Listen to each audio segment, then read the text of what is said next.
Ito ang patotoo ni Juan nang suguin ng mga Hudyo ang mga pari at mga Levita mula sa Jerusalem upang siya'y tanungin, "Sino ka ba?" Siya'y nagpahayag at hindi ikinaila kundi sinabing, "Hindi ako ang Kristo." Siya'y kanilang tinanong kung gayoy ikaw ba si Elias? At sinabi niya, "Hindi ako." "Ikaw ba ang propeta?" At siya'y sumagot, "Hindi." Sinabi nila sa kanya, "Sino ka ba? Bigyan mo kami ng isasagot sa mga nagsugo sa amin. Ano ang masasabi mo tungkol sa iyong sarili?"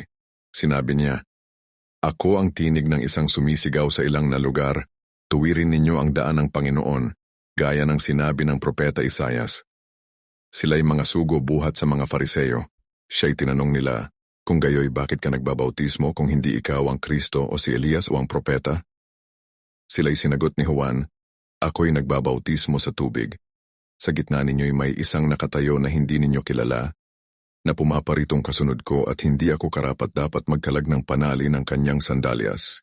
Ang mga bagay na ito'y nangyari sa Betania, sa kabilang ibayo ng Jordan, na pinagbabautismuhan ni Juan, ang kordero ng Diyos kinabukasan.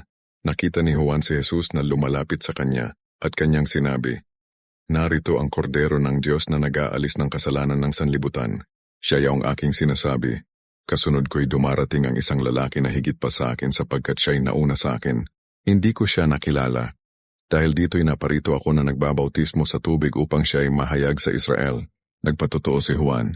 "Nakita ko ang espiritu na bumababang tulad sa isang kalapati na buhat sa langit at dumapo sa kanya. Hindi ko siya nakilala subalit ang nagsugo sa akin upang magbautismo sa tubig ay nagsabi sa akin, 'Ang nakita mong babaan ng espiritu at manatili sa kanya, ay siya ang nagbabautismo sa Espiritu Santo.' Aking nakita at pinatotohanan kong ito ang anak ng Diyos."